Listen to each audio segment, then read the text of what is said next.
Hello everyone. My name is Strange, and I believe that people should know the truth. My sources have provided me with a report from a secret agent of the US FBI. I will not name the source for security reasons. The report is devoted to the interrogation of a certain John Crow. John, at the time of the interrogation, was suffering from amnesia and was placed in a state of hypnosis.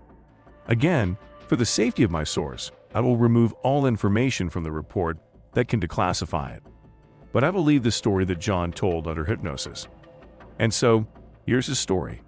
Earl's bar was noisy. It's always like this on Fridays. A lot of guys go on leave and gather here at his roadside bar. The name is very simple, Earl's Pub. I usually come here after my shift. Yes, of course, my grandson is waiting for me at home, but he is quite an independent guy, and he can cope on his own. I will definitely entrust my house to this little tomboy. My thoughts were interrupted by Lars's voice at our table. I think I missed the thread of what he was talking about. He was just shaking my shoulder. Hey John, have you heard the latest news? As if Pete, well, the one who lives behind the water tower, had strange symbols found in his cornfield. Symbols in a cornfield? I chuckled to myself, but he said it out loud. It sounds like some kind of a story. Maybe he took and drew something like that himself. His old Holt harvester can do more than that. I've been telling him for a long time, Pete, finally sell this junk. Haha, what do you want with him? Ash caught on to the conversation. And this old and fat bastard replied to me, the hell with it, I'll sell my grandmother. She will still serve me. That's a style, yeah, confirmed the red-cheeked Ash, dressed in blue jeans and a red shirt. And yet, guys, it doesn't fit in my head. How is it that pole signs could be carved in a huge cornfield? Could it be aliens? Lars said, and adjusted his cowboy hat. He was wearing his good old brown jumpsuit with suspenders. Then I couldn't stand it anymore and laughed out loud. Aliens? You should also remember all those conspiracy theories about Area 51. I'll remember, John, yes, I will remember. Or have you already forgotten how loudly the story of one of the employees from there echoed? His suicide note was still being broadcast on the radio for a long time. When I remember his detailed description of that strange black puddle, it gives me the creeps. Give him my golden tooth, I exclaimed. That this is also another fiction. If someone is studying some distant civilization somewhere, then certainly not so close to our cities. Moreover, at a time of great danger, a person will be the last to think about literature. So yes, I doubt that this sensational story is real. The men quieted down. Everyone thought about their own things. But this silence didn't last long, because Lars gave us a new topic to think about. Okay, come on people. You better tone this. Are blacks starting to fight for their rights? My Nancy is afraid that they will come to our land. The only thing that calmed her down was the fact that I keep a hard drive under my bed that I inherited from my grandfather. Yes, and I've read about it. Well, you can condemn me, but I think that our country really does not treat people of color the way it should. Ash joined in. And how should she? I said curiously. It's better than talking about aliens. At a minimum, they should be allowed to use the hospitals that we go to. Cafe, bars, yeah. And then, we'll let them run for president, maybe. Don't talk nonsense, Ash, Lars said. It was obvious from him that he was getting nervous. He was always like this. If someone disagreed with him about something, he immediately began to boil. Fortunately, it cooled down quickly. I'll go and get another motive later for myself. Just don't fight here, please. I threw over my shoulder to my friends, getting up from the table. Fighting for your rights? Well, there's something in that. And I read about it in the local newspaper. Martin Luther King calls for a boycott of public transport. A lot of people listen to his speeches. Success or another failure, that's what it said in the Daily Mail. The most important thing is to avoid deaths, although the Ku Klux Klansmen are likely to intervene. Just give these guys a reason to scare someone or crucify them altogether. Returning to my table with the mug, I smiled. The guys didn't fight, but they were discussing something hotly. And damn it, I love it when it's like this. Well, people, what are you discussing without me? I say, sitting back down in my seat. Lars is too radical about Martin, Ash said with some resentment. Which Leather King is this? That colored priest? I asked, just in case. Yeah, that's the one. In general, if everything goes without bloodshed, his marches, then so be it. Maybe it's for the best. A minute ago, you were fiercely arguing to me that you would not let a single Protestant into your house for tea. Ash grinned in response to Lars' words. And I won't let you in. You got it right. But I won't interfere either. If this category of people wants to change something, then let them change it. The main thing is that it doesn't affect my family and my loved ones too much. And yet, I'm worried about those circles in Pete's cornfield. Lars started his hurdy-gurdy again, barely finishing talking about Leather King. What if they are trying to warn us not to allow any demonstrations to take place? Have you learned to read Alien? I said with a laugh. Also tell me that you believe in all this. Our table is quiet, and if you listen closely, the whole bar was chattering about strange drawings. After a couple of minutes, a strange-looking guy came up to us. He was thin and had a black beard. He had sunglasses on his face. Half of his face was decorated with a strange scar. He looked to be about 40 years old or so. At my age, I'm not good at distinguishing people's ages. May I sit with you? I heard out of the corner of my ear that you were discussing strange circles. Oh, another one has come. I shook my head in disbelief. Well, sit down, my friend. Cheer us up. I'm not going to make you laugh. I just want to warn you, don't spread too much about these circles.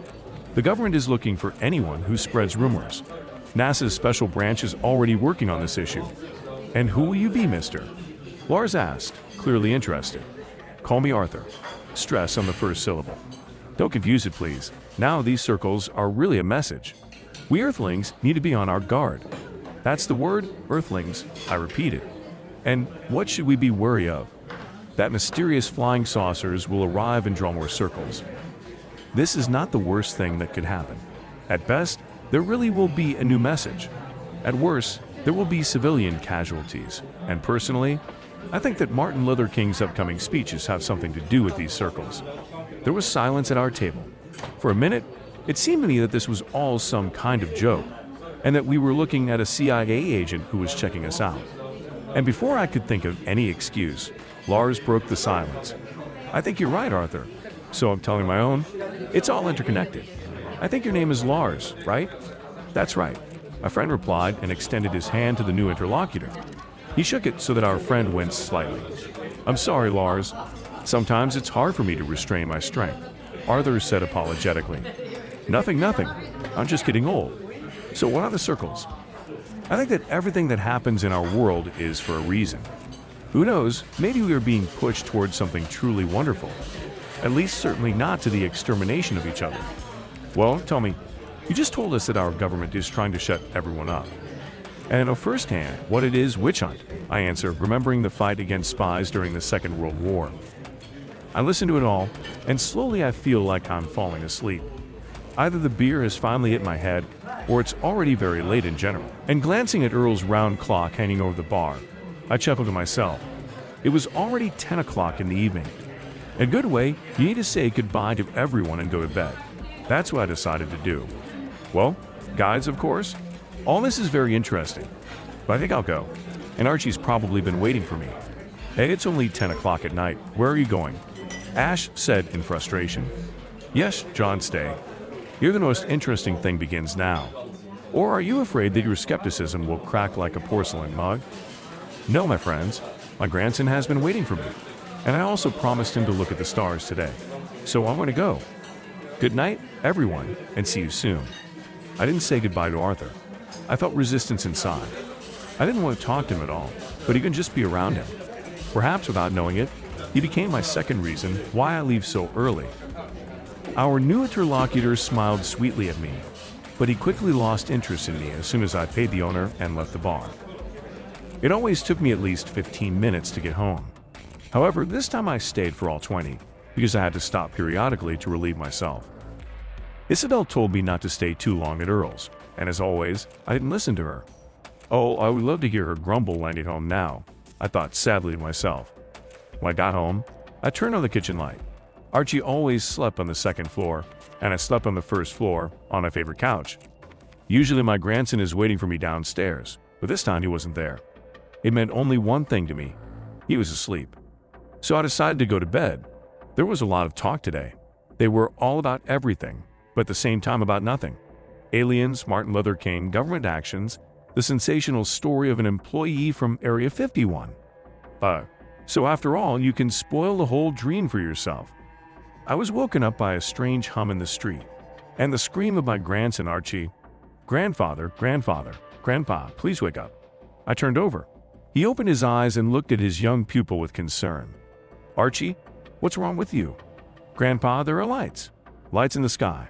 Let's go quickly, please." "I'm running." Old age is not a joy, especially when you are woken up at 3 a.m. I managed to look at the alarm clock on the bedside table next to you. There was also a glass with a false jaw. Sometimes I regret that I gave my grandson a telescope for his last birthday. At first, everything was quiet, and then he started waking me up at night like that. "Come on, hurry up. I'm sure it's them." "Grandpa, I waited." My grandson continued to chatter. "Who are they?" I asked, yawning. "Aliens, Grandpa. I'm giving you my baby tooth.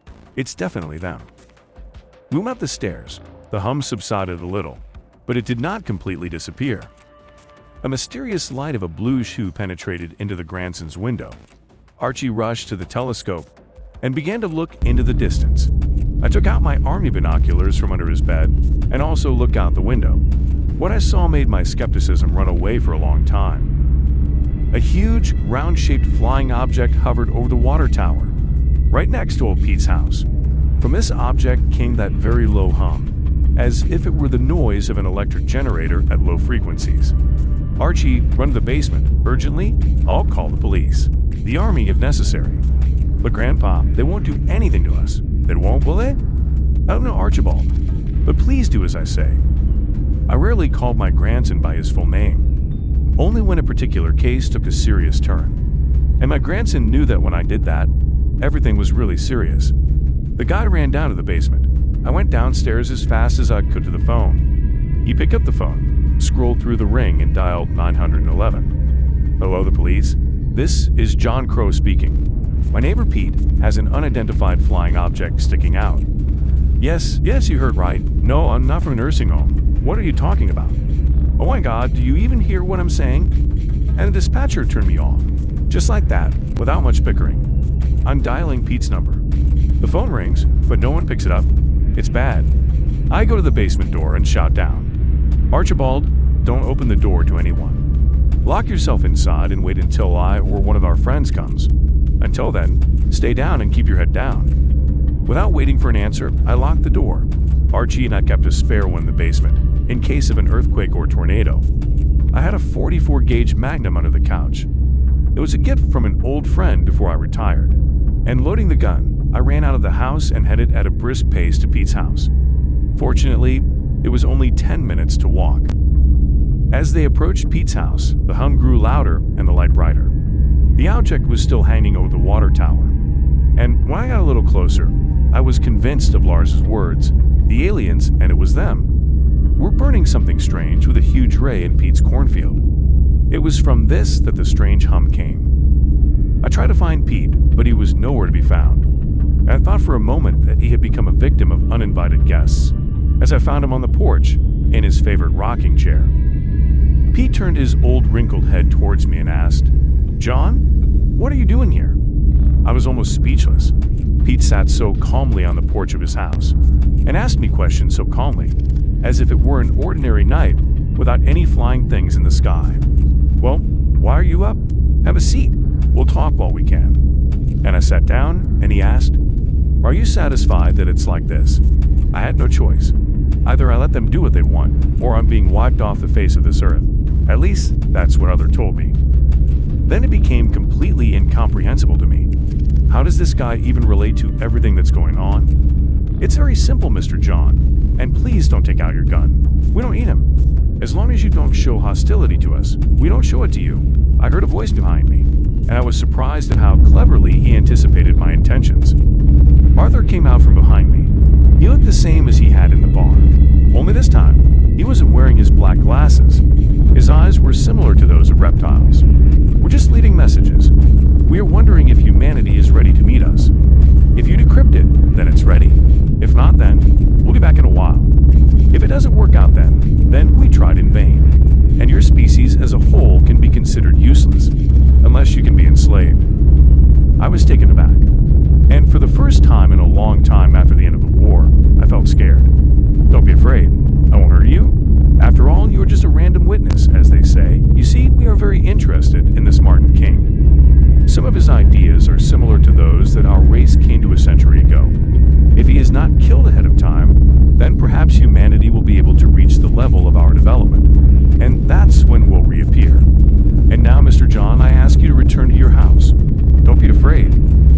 Dr. Cranston will be fine. So far, and after these words, Arthur snapped his fingers. Hey John, did you fall asleep? I say, Pete's got circles in the cornfield. Lars's familiar voice woke me up. I abruptly got up from the table and tried to figure out where I was. By the looks of it, in Earl's bar. But I'd already been here. Here, literally today. Or was it yesterday? Yeah, John, you should drink less. Or are we having such boring conversations? Ash chuckled. And no, I say in a trembling voice, it was just a hard shift, probably. What's the date today? You're screwed, our friend. Today is the 5th of May. In misunderstanding, I began to look around, looking for the calendar. It was always hanging near Earl's bar. But while I was looking for him, I caught sight of a mysterious stranger. He was standing at the entrance to the bar and smiling mysteriously at me. Then he came up to us and said, I'm sorry. I heard out of the corner of my ear that you were discussing mysterious circles. My advice to you is don't spread it around. The government is now looking for such interlocutors. I have to stop there. But you understand that in the end, the government found him. If you think that this is not proof of the existence of aliens, then you are right. There is much more evidence, and on our channel we will reveal all the secrets and evidence of their presence.